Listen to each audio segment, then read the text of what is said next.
Yo, yo, yo, yo, this is the Notorious Truth podcast. It's your host that does the most, of course, Cam Butler. Today I got a very, very special guest. I know y'all tired of me saying that. All our guests are special, but today it's a special person to me because I look at him like a big bro. Um, just the all around cool guy. Today we got Frank Gawd. He's the owner of Never Stagnant clothing brand. He's an independent artist. He's a father of two. And like I said, he's just a great guy. What's up, Frank? How you doing? How you doing today? How you doing today, Cameron? Yeah, Appreciate yeah, you having me. Seriously, for appreciate you sure, having for me on your sure. platform today. Yeah, you know that, man. You know we gonna rock it out. So, like, for the people that know you, people that don't know you need to know you. Give them a brief background about you. Tell them where you from. I'm Frank. I'm from Racine, Wisconsin. Born and raised. Father before everything. A man of God. Um, just trying to be a better person every day. A little bit about myself. Born and raised in Racine. Played basketball here pretty much my whole life.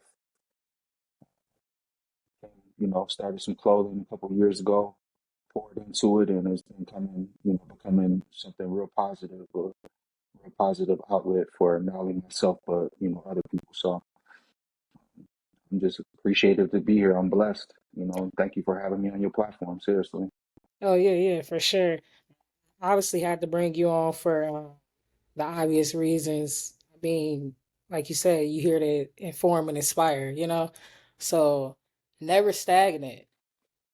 How did what is first of all, what does never stagnant mean to you? How did you come up with the name? Like, give me the full rundown. Uh, I'm glad you asked, and I'm glad you asked, and I'm glad we started with that. Never stagnant to me, what it means is just never give up. Never give up. Always have hope. Always have faith. You know, um, just never give up. Where did never stagnant come from? It's kind of a little bit of a story, so I'll break it down for y'all.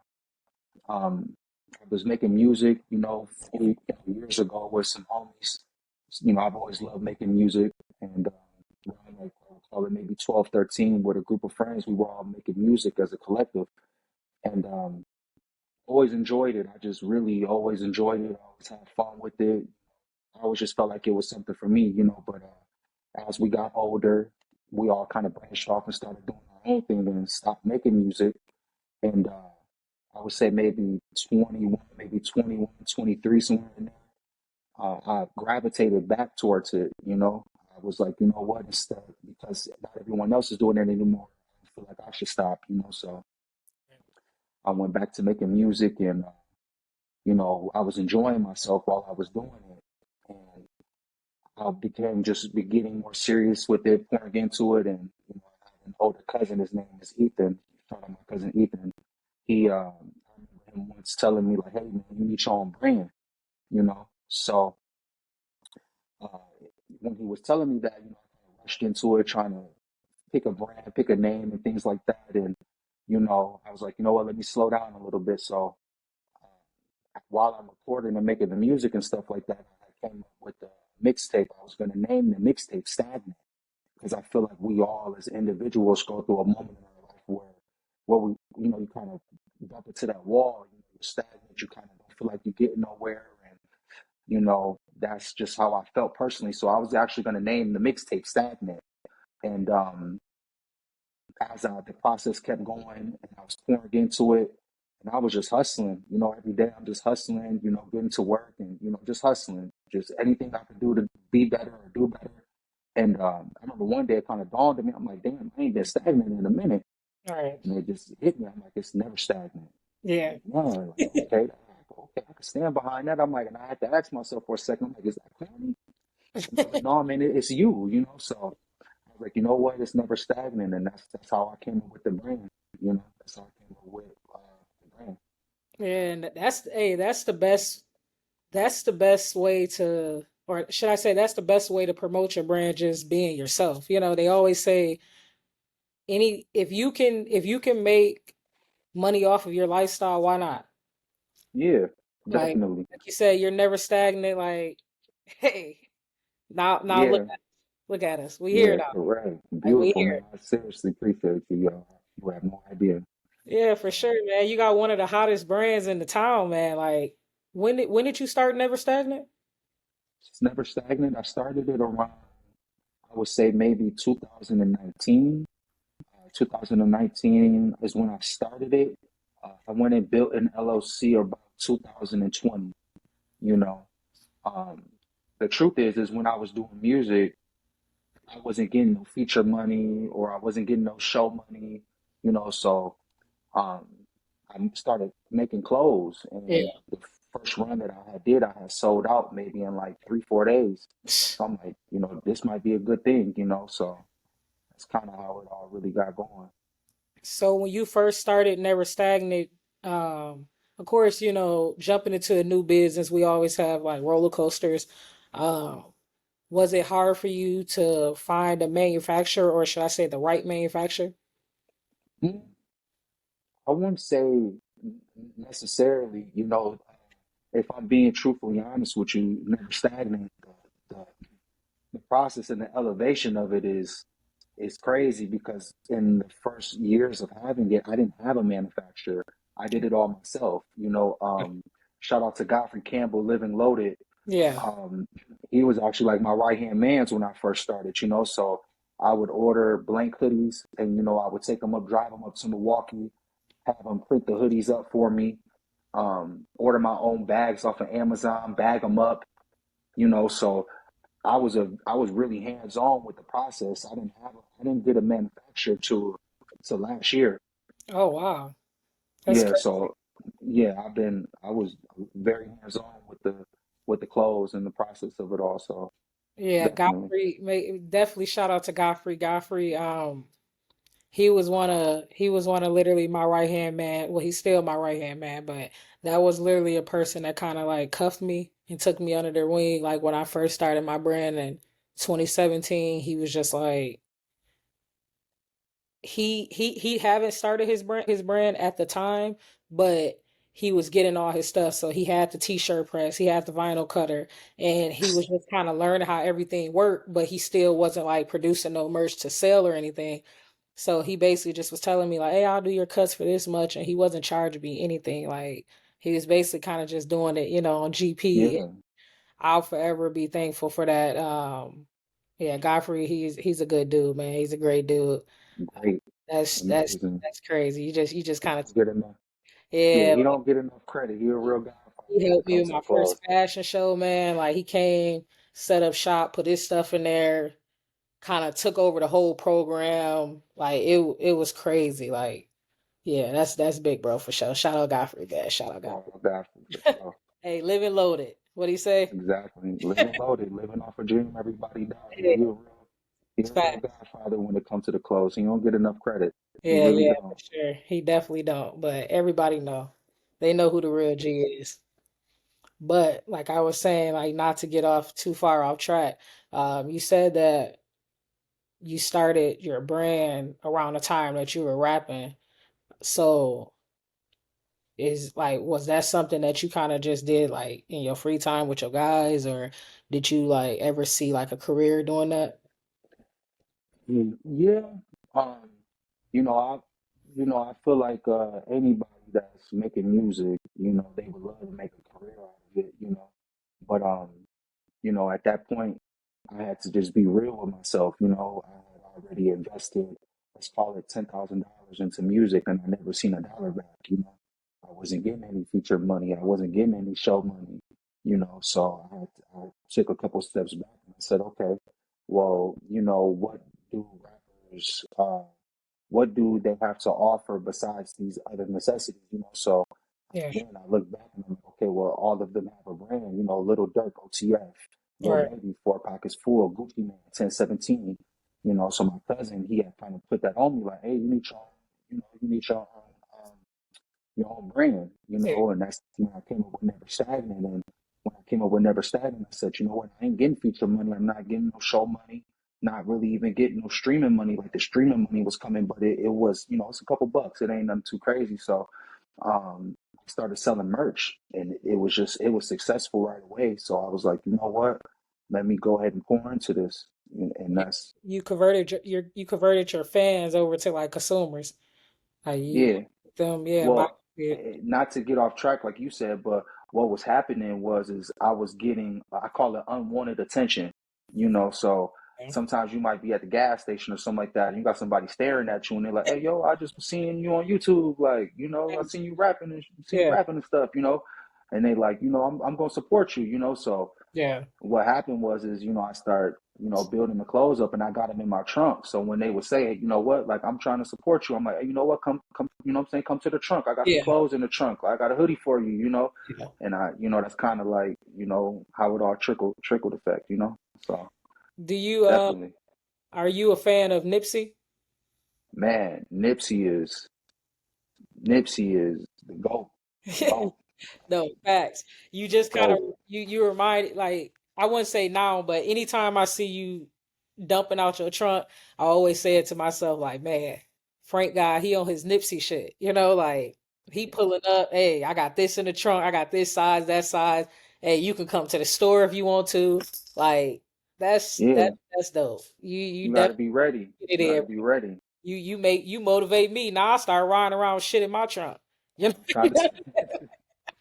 You better stop playing. Hey, it's crazy. I just seen the guy from Get Out at Backpack, and I'm going to the truck. Motherfuckers looking at me like, oh no, I just got merch. I just got merch, bro. Like I'm just Yeah, trying to add you some merch. Oh, okay, all right, come on, yeah. let's see. You got to But be ready, yo. You got to yeah, be like ready. sometimes people be like, you pop that truck, they like, what the fuck? What they doing? Like Yeah, hey, it's just exactly. merch. We promote Hey, it. you'd be surprised though how many people walk up on you like, "What you got in there?" Yeah, You know what I'm hey, saying? facts. Like, Nah, facts. so they love it. So, Yeah, yeah, yeah, they be love the ready. hustle. They Stay love the grind. stay ready so you ain't got to get ready. Hey, that's my For thing. sure. Always stay proactive. Always. Most Yeah, deaf. that's definitely it. That's all I always say that. But like I said, speaking of your store, you just recently opened a store. I first want to start off by saying like I really admire because you don't see it often. People that's in the business space that they utilize the people that's around them. Like you always been a person that seemed like you want everybody to eat. You know what I'm saying? Like if it's an opportunity where we all can get in, hey, let's all go in as a group and we just gonna knock this course down. So I say that to say, um, before we get into the store, you opened up a bar with what was it like 10 of y'all? It was actually 11 of us. Yeah, so it It was was 11 actually of y'all. 11. What I know, like some of y'all are like, real close, some of y'all are cordial. Like, how did that whole group like how did that project come about? And what was your intentions going in? Was it just, hey, let's see what everybody can do, or was y'all really like on some, hey, we finna just go all in and we finna just take over the city? That process was a blessing in disguise. You know, I have a friend. His name is William. We call him Billy Ray. Yeah. And Billy Ray, he's like an older brother to me. He's like a really like an older brother. Some people call people brothers Right. and family, and William is somebody that I really look at like a brother. He at that time before the bar came about, the bar kind of had like it was two different phases of it. Before going into the Racine location, we had actually went to go look at a location in Kenosha. You know what I'm saying? A lot of people don't know that. So we went to look at a space in Kenosha, and we all felt like because of the name of our LLC that they didn't approve us for that location. Okay. What was that So with y'all LLC? it was Black Excellence. Hmm. Okay. So we kind of, We did play a big part. yeah, we felt like that was kind of one of the scenarios of why we didn't get approved for that location in Kenosha. And the space was huge. It was a nice, very nice venue. So when William asked me to go in on the project, I originally thought we were going in on Kenosha, you know. So as time played out, they all transitioned over to it was the Racine location. Yeah. at that time I wasn't interested. I just wasn't. It wasn't something that was on my mind. I wasn't too interested in it. And I remember like seeing Billy Ray, just going over there chopping it up with him a couple times. And every time I went over there and sat down, he was like, "Hey man, I think you should invest into this." And I'm like, "Yeah, I'm cool. I'm gonna pass." Right. So come sit down with him again. He like, "Hey, I think you should invest into this, Frank. X, Y, and Z." And I'm like, "Yeah, you know what? I'm gonna pass." Right. And then maybe the third or fourth time, he was like, "Hey, I didn't ask you like 3, 4 times. I'm not gonna ask you again." You know, and then he started to ask me specific questions like, "Hey, what do you own? You know what I'm saying? What do you own? What do you got going on? What's your future plans? You know what I'm saying? Why isn't this a good opportunity for you?" Right. And after him breaking it down to me in that kind of sense, I was like, you know what? Let me go ahead and give it a shot. So I ended up going in on the business with him, and once I went in on the business with him, is when I realized that there was 11 other owners. Oh, Um, Now the 11 other owners were all great people. These are people that I grew up in the sandbox with. Isaiah Scott, Trey Edwards. Um, a lot of them are childhood friends. So I didn't have an issue doing it. But I would say it was a learning process, learning to deal with different opinions. It was a learning process. Some like being, I would guess you would say, like not in the spotlight, if that makes sense. Like taking the back seat, kind of everybody had. being correct. So I was look at it like more of like a wingman. Who needs to go grab the water, the juice up the street. Frank, you over here fixing nachos today or something like that. So it was a process. It was a process. It was a beautiful process. I don't regret it. I love all those dudes. Not one bad thing to say about Right. Yeah. So with that being said, okay, you went through the process of that, but correct me if I'm wrong. In like all in all, you were the last person standing, was it? Wasn't you? that. Yeah, yeah, Like I you was taking it over on your own. taking it over with William. Yeah, um, when we were the last two standing, it became first off. I want to say top 10. I didn't even Being know a you were top 10. I didn't even Hey, I'm telling you when I say a vibe in there, yeah. like nothing like it. You know what I'm saying? Like what we Nothing built but great was, things. Look, yeah, no, yeah, you know what I'm saying? So like it was being a part of it was like it was special, because it was really like a safe place, what I'm saying, for us to go to and being able to enjoy ourselves. And, after we transitioned from top 10 to the pub in Washington and me, I guess you would call it taking on more responsibility, that was even more of a process in itself because you didn't have anybody to rely on. Now you're not a wingman. Now it's really on you, you're So really in the spotlight now. yeah, so now you in there, you cleaning, you scrubbing floors, you washing dishes, you grabbing, picking up liquor orders, opening and you closing. So I'm going to work from, 9 in the morning to 7, 8 o'clock at night. And the moment I finish at work, I'm shooting straight over to the bar and, setting things up, so it was a huge responsibility, So yeah, I learned a lot about the business aspect and, how to conduct yourself in a business, how to run a business, what Right. it really takes to make a business flourish, if that makes sense, So I at going from top 10 to the pub in Washington, it was a huge transition in my life because I had to pour way more time into it. I didn't have anyone else to rely on to go pick up the liquor order and things like that. It was a lot of, instead of me being able to communicate with 11 other people on what we needed, now I'm talking to one other person. So it was a process, but um, beautiful one, beautiful one. Wouldn't take it back for anything in this world. I've had some great memories in that place. So. So what would you say was the like I wouldn't necessarily say breaking point because like you said like it was the best time, the best experience for you. Um but what was it for you to just say, "Hey, I just want to be done with it." That bag, I'm gonna put it straightforward to you. That All bag, right.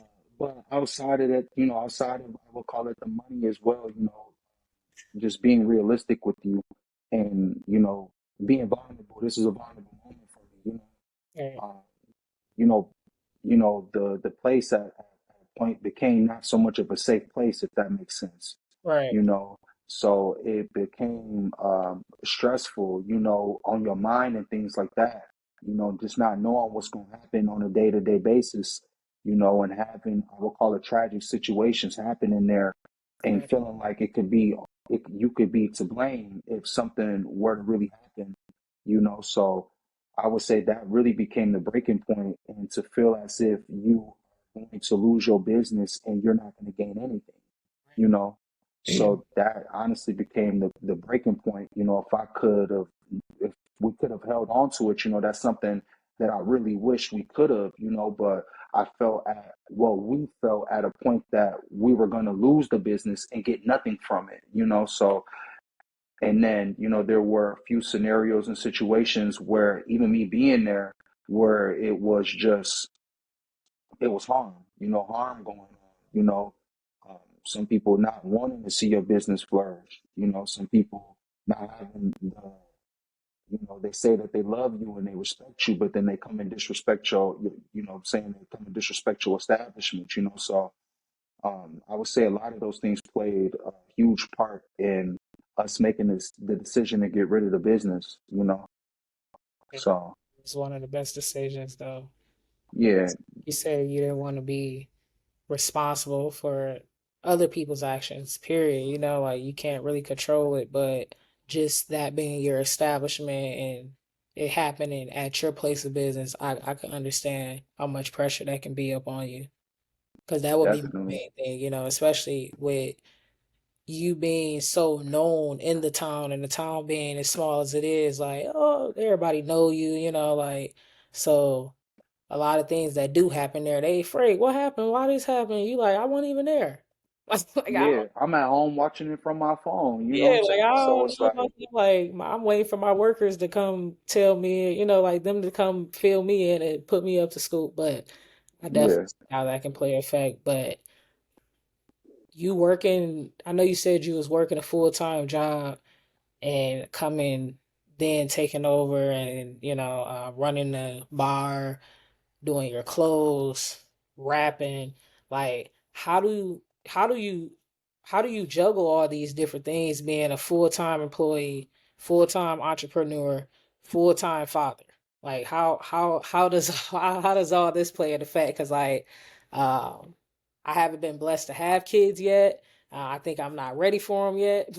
But like I know kids is a blessing, but like how do you make it work? Because you're a very active father. Like you're not just a weekend dad.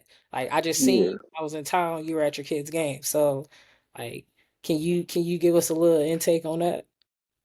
Um, I would say, as far as like the aspiration of everything, it's just really being hungry, You gotta want these things for yourself, you gotta want stuff for yourself, you gotta want it for yourself, I come from, I was raised by a single mother, my mother got older, she met my stepfather, but me, I guess you would say, growing up without my father,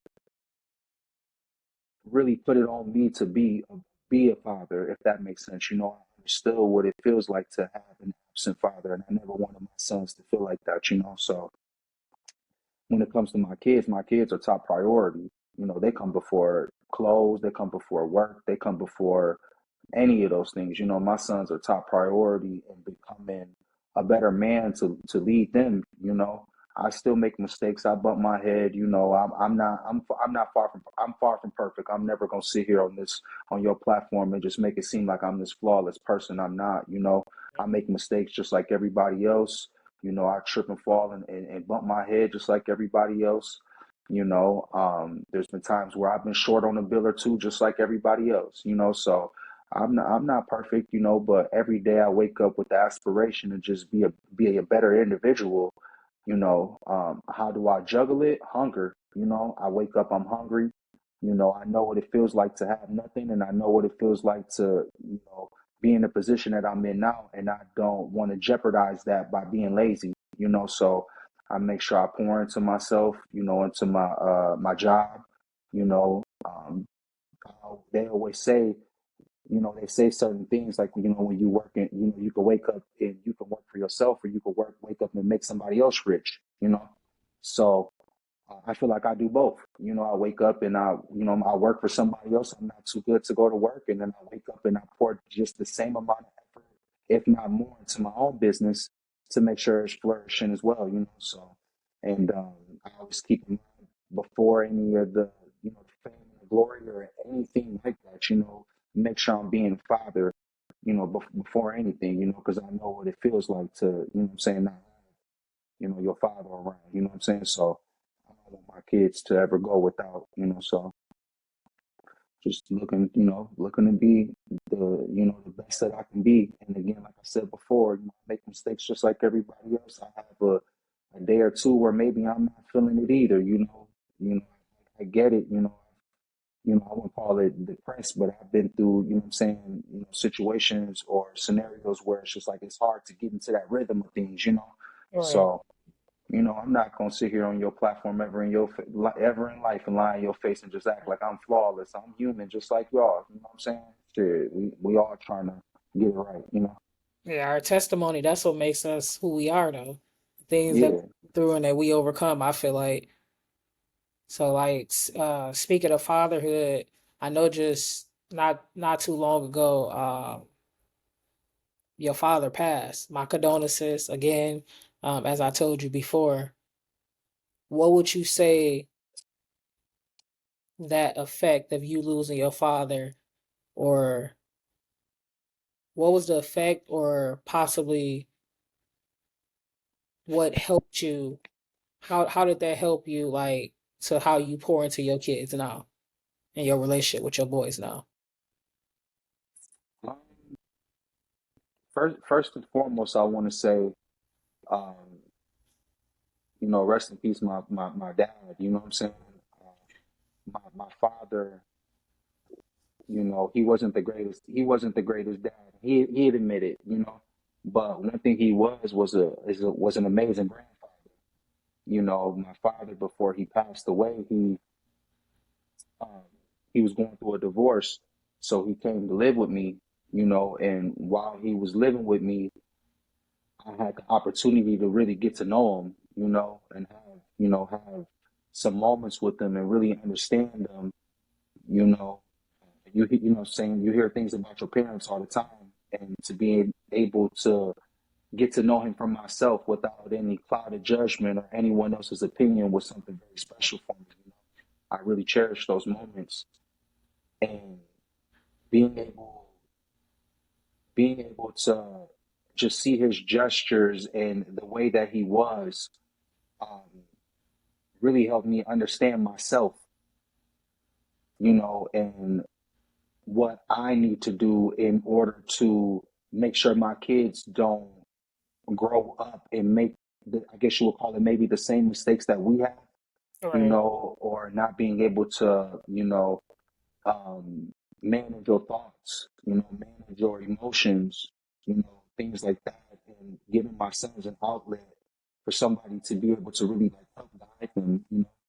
So those are things that I took away from, my dad, him passing away and just not having him here, I guess you would call it. Yeah. I guess you would say really being able to, pick his brain and, understand his flaws so that I guess you would say I don't continue on the generational curses, and that I'm able to help manage my sons not even begin the generational curse. Yeah.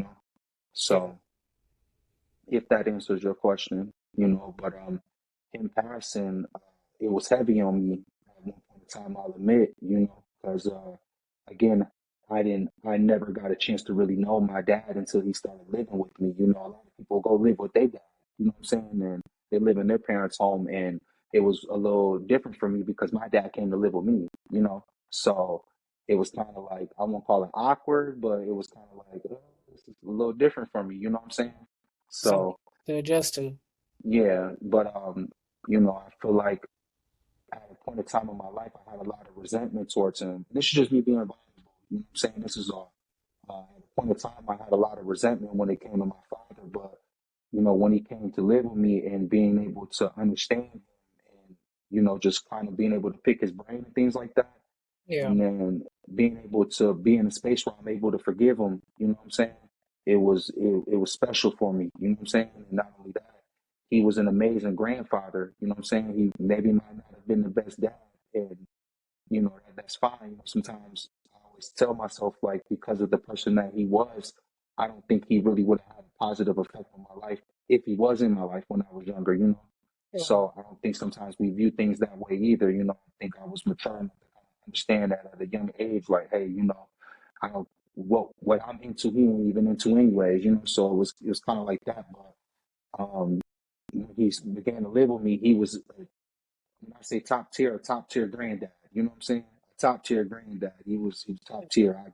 And I can't take that from him. He was a hell of a granddad for sure. Man, that's dope.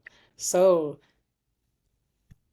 leading up to that, you dropped the mixtape around the time, a little shortly after him passing, and the cover of your mixtape is so dope, bro. The picture of you and your dad, I was just like, damn, this shit is deep. You know what I'm saying? So like, Yeah, was this something that like you were going through the process, your dad just passed, you had a mixtape dropping, and you were just like, hey, I'm gonna just throw us on the cover, or did you get back in the lab and did you go to work and then like was this mixtape like kind of dedicated to your pops? Like, that's a good question. To be honest with you, I just been making music. I dropped the Never Stagnant Volume 1, and that was kind of, I feel like, my debut, to, my introduction back to the music, you know. And then once he passed away, I started creating more music. Now, that tape that we're looking at, um, none of those songs on that tape did I record after his passing, you okay, know. So um, while he was living with me, I was recording maybe a song a week, 2 songs a week. So there is a lot of music that I created where he was a part of the process because he's sitting there watching me do it. You know what I'm saying? So we're gonna be able to listen to some of that stuff real soon. But that tape, I dedicated that tape to him. So I was like, you know what? He was a part of the process. There's actually a song that I got. It's called Mayweather. If you go look it up on YouTube, you will see him in the video. that's dope. So he's always been super supportive. You know what I'm saying? He's always been. But while he was living with me, while I'm recording, he was actually up there with me, watching me record these songs. You know what I'm saying? And being the first to hear it, being a part of the process. But that tape, that Never Stagnant Volume 2, I didn't record none of those songs around him. You know what I'm saying? So I didn't. I did that tape, a little bit before he even came to live with me. Okay. After he had passed away, I was like, you know what? I'm going to dedicate the tape to him. Yeah, So sure. yeah, that's dope. And I know that had to be like a amazing moment to have your father there with you while you recording and you doing your thing. Y'all probably share some good moments for sure. That's dope. Yeah, for sure, for sure. We definitely had some good times, man. I give him. I love my pops. Son. I don't care what nobody say. Right or wrong, thick or thin, good or bad. I love my dad.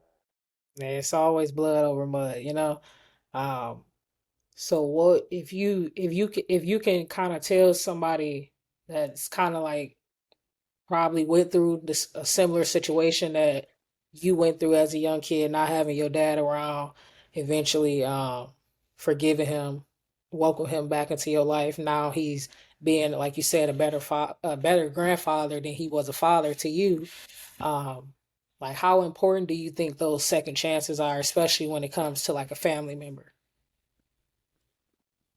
It's important, because if you don't find it, and everybody's different. Everybody's scenario is different. Everybody goes through different traumas and different scenarios with their parents. But I feel like it's important because if you not to say don't find it in you, but if you hold on to the resentment, it's only going to tear you to pieces, you know. So it's important to, you know, speak to your parents and especially when you get older and you're able to think for yourself, you know, and just ask them, you know, the I guess you would say the qualifying questions like why this or why that or, you know, and I would say don't don't take it personal, even though you should, but don't take it personal when they're being honest with you about, you know, the person that they were at that time.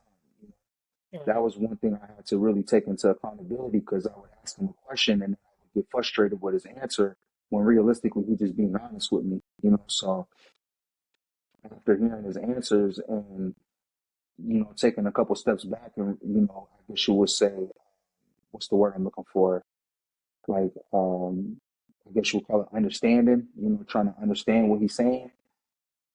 From there, it was a lot easier for me to forgive him, you know.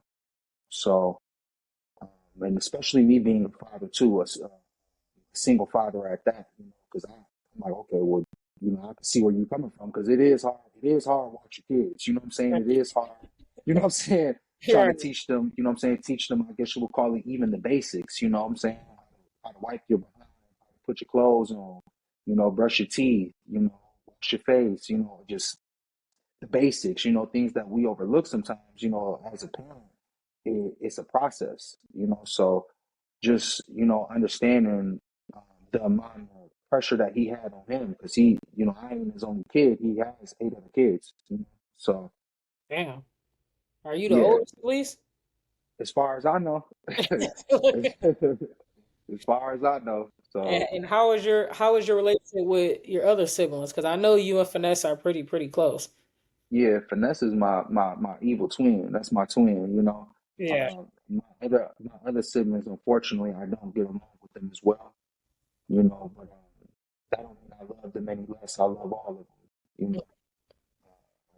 We just come from two different worlds, you know, so it's, you know, I would never undermine the things that they've gone through, you know, and the life that they've had to live, you know. So yeah, but I love all of them. I don't love them any less. I love all of my siblings.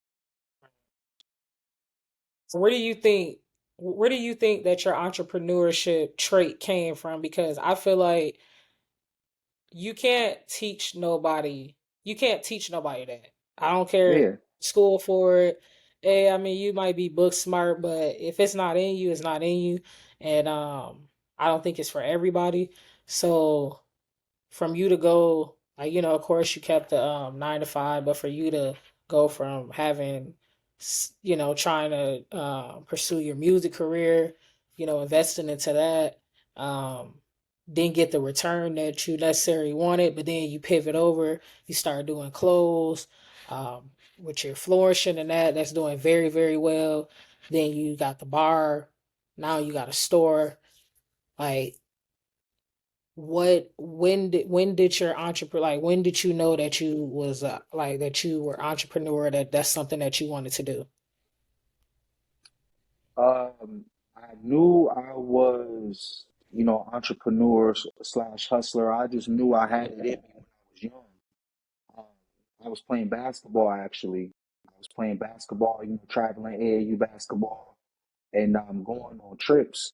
And I won't call it that I won't say that I was less fortunate, but my mom, she didn't just hand me anything, you know.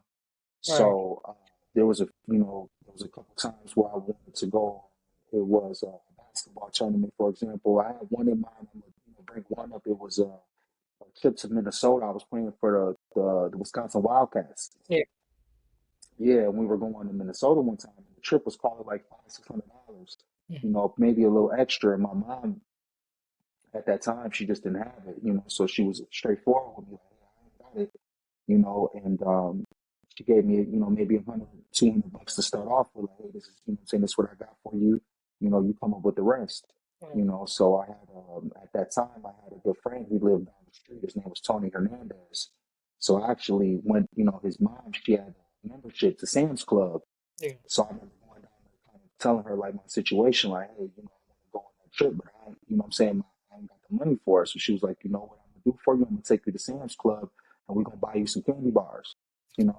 So I So went down, you know what I'm saying? She took me to Sam's Club and I bought some candy bars and I went door to door selling candy bars, you know, hours and hours of my day, you know what I'm saying?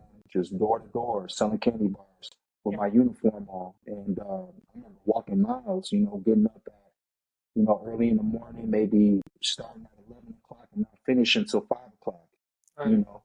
And I'm walking all around Racine, you know, selling candy bars. And, you know, after so many weeks, I remember one morning I'm sitting in the living room and I'm counting up, you know what I'm saying? And you know what I'm saying? I checked the bag. My mom, she came into the living room and she just kind of like stopped in her tracks and was like, "Where'd you get all that money at?" And like, "I've been selling candy bars." She was like, "You got all of that from selling candy bars?" Right. And I was like, "Yeah, like, you know what I'm saying?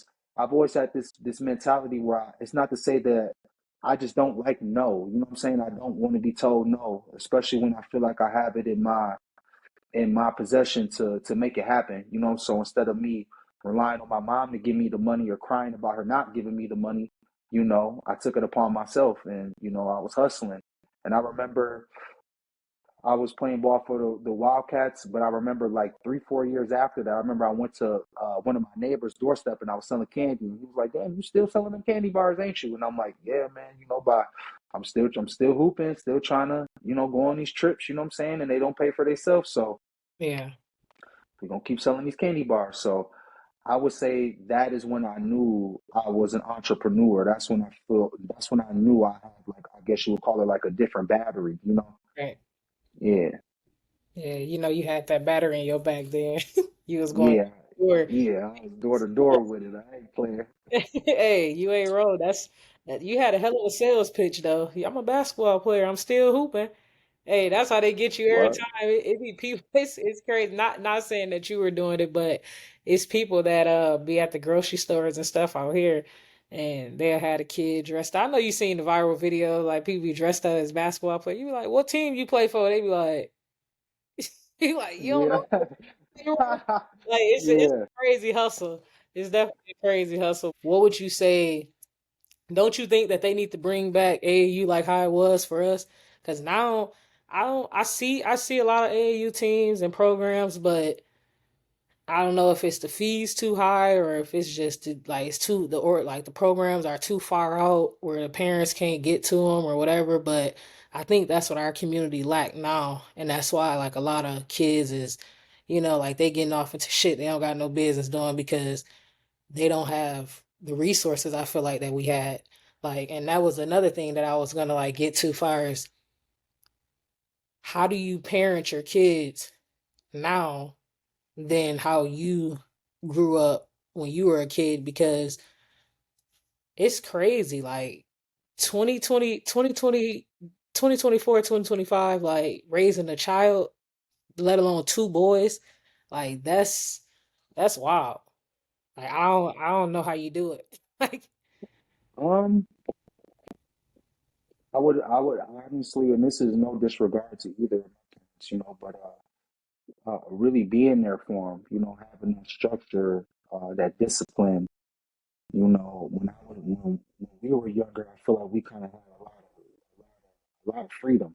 You know what I'm yeah, saying? When I was 7, 8 years old, I'm on the north side at the King side. And a couple hours later, I'm over at Lafayette. You know what I'm saying? And we walking from over here to over here. And, you know, I had a lot of freedom as a kid. You know, my boys, I guess you would say maybe I don't give them that type of freedom. You know, kind of. I do nurture them. You know what I'm saying? Kind of overlook them, I guess you would call it in a sense, maybe, you know, and I think that that's just me being a parent, you know, just trying to keep them protected from the world and being honest with them about what this world really has to offer and how people really are, you know. right. So I would say that that's, you know, very, very much so how I am. Even my nephews, you know, my nephews when they are with maybe one of their other uncles, and you know, when they come over here, it's a completely different world. I don't play that stuff. You know what I'm saying? At all, at all. You know, when you're speaking to me, it ain't. When call your name, you don't respond. What? It's yes. You know what I'm saying? You gonna clean up after yourself. You gonna, you know, it's just I'm a real. I'm a strict parent. It's just what it is, you know. But I understand that that's what I needed when I was a kid, you know. So I try to, you know, be fair too. You know, I don't want them to grow up and never hate me, you know. So, you know, but I make it known that this ain't just a free for all. You know, you're not gonna talk to people no kind of way. You're gonna have the utmost respect for anybody around you. You know, being, you know, teaching them to be young men. You know, it's important and starting it at a young age so that once they get older, it trickle effects over into their, you know, careers and trickle effects over into their day to day basis. You know, so I'll say that's a very huge part when it plays into being a parent. Being a parent, like you said, it ain't hard. It's hard in this day and age, but I feel like it's only as hard as you make it. You know, what you pour into your kids is what it'll be. You know, so you know, I was just telling my one of my peoples at work, it's a blessing because my 5 year old, I remember at a point of time, like, you know what I'm saying, you got to go bathe him and everything. And, you know, now he's 5 years old. This kid he picks his own clothes out for school. He goes to the bathroom. He showers himself, brushes his teeth, you know, is able to cook himself a meal and stuff like that. And it's a blessing being able to watch them, you know what I'm saying, progress and understand these things and how important this stuff is, you know.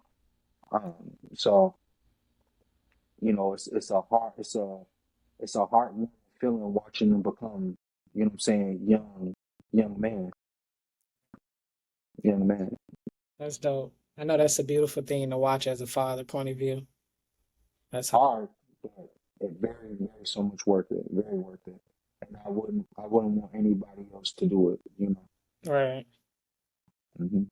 Yeah. That's tough. I fuck with it. So what would you say is your that you have coming up far as any new projects, new drops? Like what you got going on? As far as projects go, I actually have a project. I'm gonna release a single on Monday. Okay. So I'm gonna release a single Monday.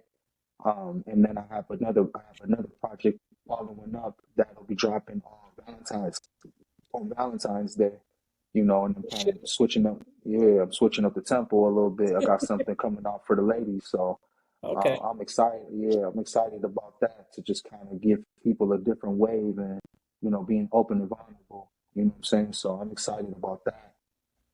As far as the clothes go, oh, and that tape's gonna be called just for y'all. So Oh, that's you know, so it's gonna be make something sure for y'all stay just on the lookout for that. Like I said, I'll be doing more reactions and stuff, so hopefully you'll send me that so I can react to that video and we're gonna do yeah. everything on the platform. Yeah, as far as the clothes go, I have a drop coming. It'll be here next week Friday. Okay. So when I get the clothes and like production and they're getting made and things like that, I always try to keep, you know what I'm saying, keep my mouth shut until the clothes get here. Right. And then once they get here, I try to, you know, from there I build it up and start talking about it and promoting it and things like that, you know. So, but you know, I got a drop coming this next coming Friday. So anybody that's been waiting on some clothes, I got some stuff coming this next Friday. So how hard would you say that is though? Because that's something that I was just kind of battling a couple of days ago. Like when like you put your clothes in production and they start sending you the updates and you like, damn, like this shit is hard as hell. Like it becomes a very sticky situation because you want to put it out there. You want to show the audience. So what would you say it be for you?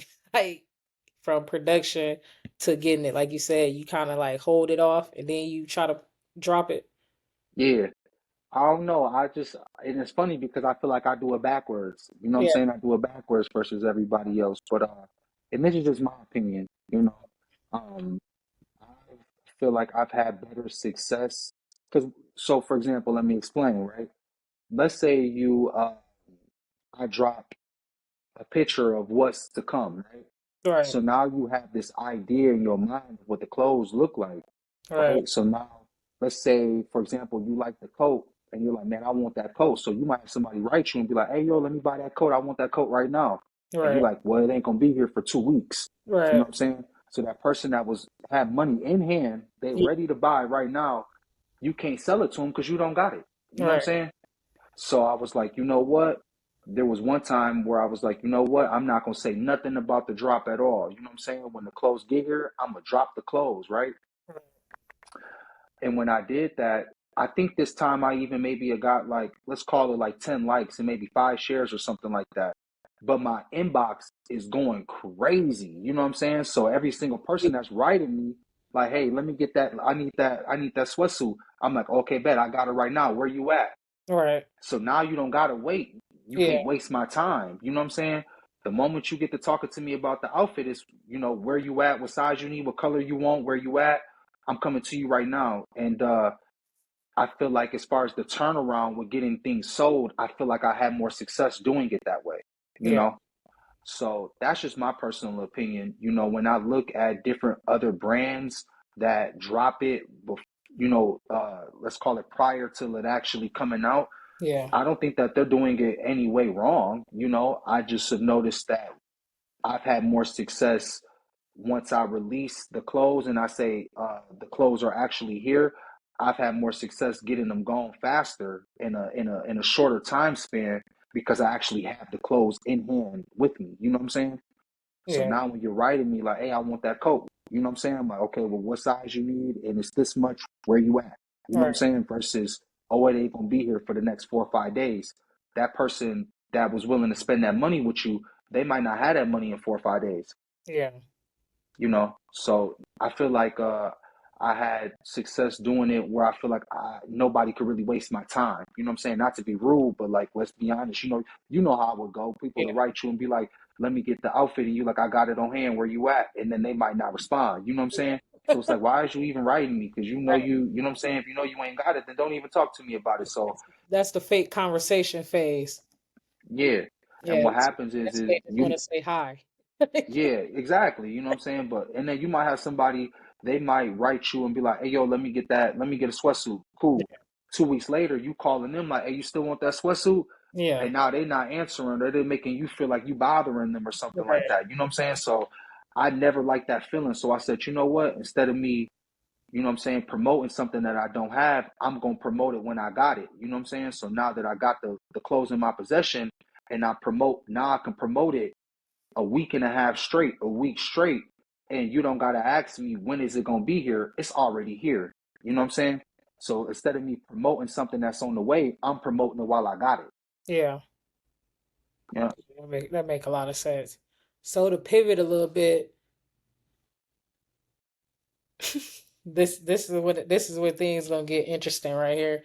Hopefully, I don't get you in no type of trouble, but Talk to me. I always like I've been asking my guests this lately because it brings out a little bit of their personality and you see a different side of them, obviously outside of the businessman or athlete. Um,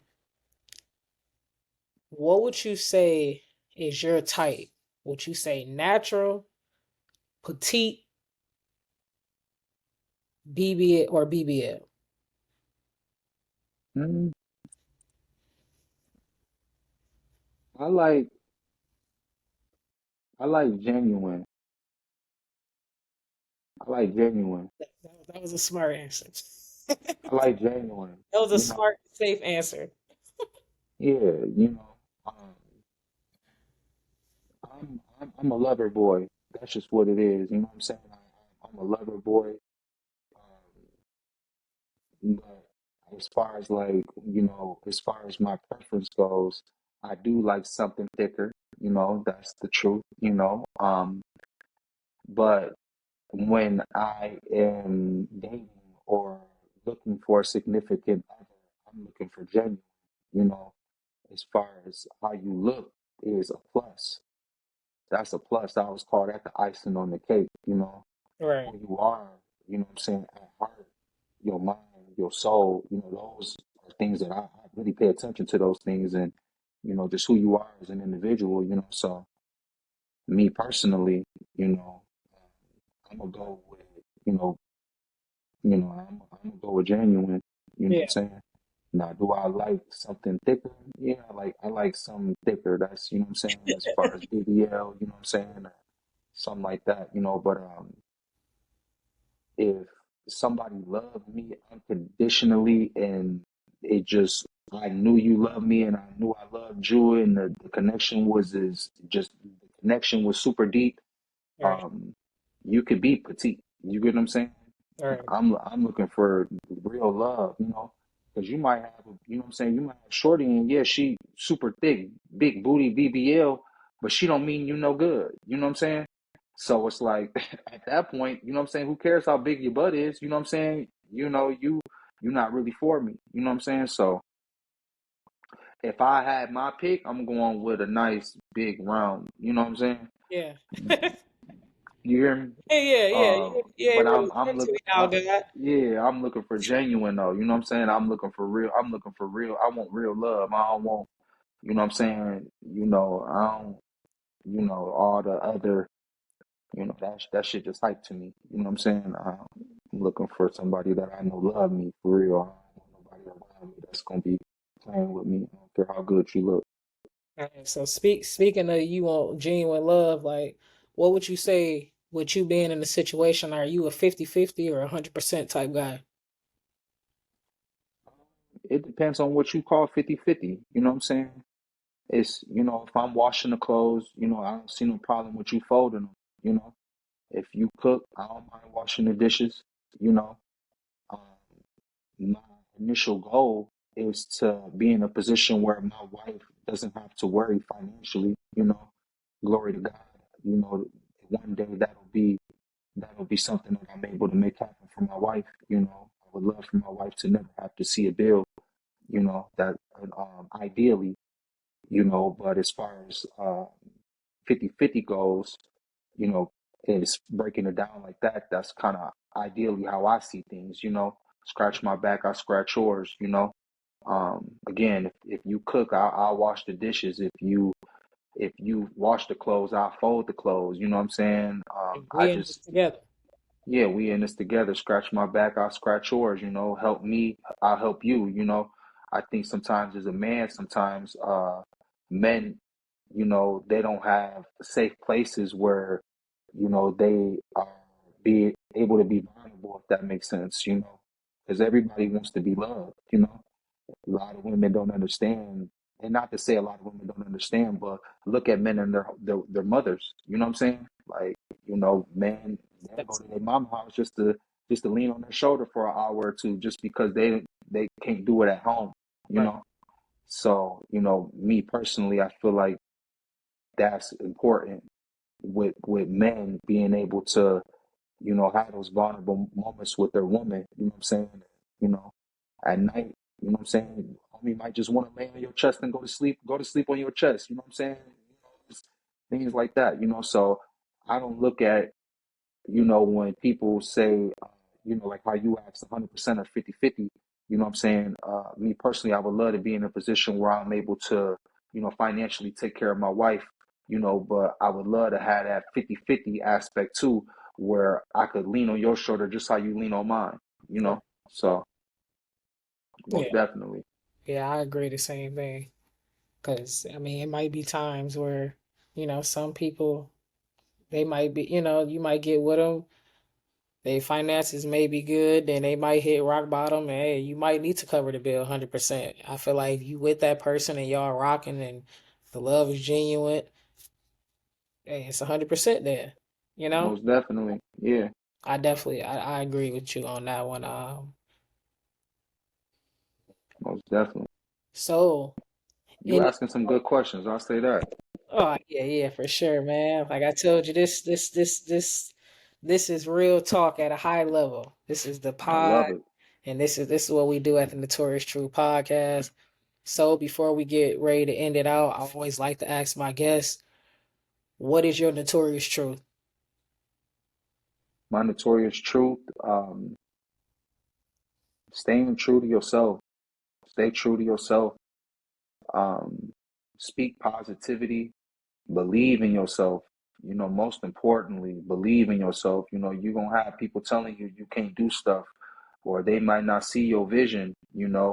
and it ain't for everyone to see, it's for you, so believe in yourself and, confidently go after what it is that you want. It's really never stagnant. A lot of people they don't know that, shit, just 6 years ago, 5 years ago, I was living in the studio sleeping on an air mattress with bed bugs. You get what I'm saying? Right. They don't know that part. You know what I'm saying? And that's where I came up with Never Stagnant, sitting there on a chair, you know what I'm saying, by Yeah. myself, just brainstorming, and it all, I feel like Never Stagnant came from like a struggling hard place, you know what I'm saying? So Yeah. that's why I feel like when people hear it now, they're like, damn, like, that hit hard, and because it came from a hard place, you know what I'm saying? So I think back about that time a lot of times, like, damn, it's crazy where I am right now, and everything that I dreamt of in that little box all came true for me just because I believed. I Right. had friends that was, I would say not so supportive when I started rapping. They were laughing at me, you know what I'm saying? And now I'm in a position where I'm making a fair amount of money monthly off of Your clear. something that, yeah, creativity that came about from me being from me rapping for real. You know what I'm saying? Like, I would have never came up with Never Stagnant if I didn't start rapping. You know what I'm saying? So I would say believe in yourself, believe in yourself, have dreams, dream big, dream big, go in, and don't be afraid to fail. You're gonna fail, you're gonna fall and bump your head, you gonna fall and bump your head, that's fine. It's all about how many times you can get back up. Yeah. There's a lot of people, Pops Hoop, you know what I'm saying? You shoot 20 shots, he might miss 20 in a row, but that 20th one for the game winner, he Facts. sank it, you know what I'm saying? Game over, you know what I'm saying? Don't matter how many times I missed at that point, it's game over. It's me, so yeah, it's important, man. Believe in yourself. So my one of my favorite quotes is, "You only miss the shots that you never take." Man, So man, that's a bar right there for y'all. And like I always tell y'all, make sure you like, comment, share, subscribe. It's your host that does the most, Cam Butler. Hey, this is one for the books. Make sure y'all tune in. Frank, where can they find you at? you can find me on Instagram. You can find me What's on your tag? Instagram. On Instagram is Frank God. Frank God. What's Frank your God. your brand tag? Never Stagnant Clothing. Stagnant. Never Stagnant. You can find me on Instagram at Never Stagnant Clothing, and my personal page is Frank God. Yeah. Hey, we gonna drop his tags below. Make sure y'all tune in to my boy. Like he said, he got Lover. What is it? What is it for y'all? What did you say your mixtape that you Yep. put out? Mixtape dropping on it is Valentine's Day. Valentine's Day, that bright and early that morning, it's gonna be Yeah, coming just for y'all. just All for for the y'all. females. Make Yeah. sure y'all stay tuned for that. Just for y'all by Frank God, and he got a new drop coming for Never Stagnant. Hey, like he said, Never Stagnant on IG. Frank God on IG. We're gonna put everything below. This the Notorious True Podcast. It's your host Cam Butler. We out. Love. Thanks for Yeah, having me, for Cameron. sure.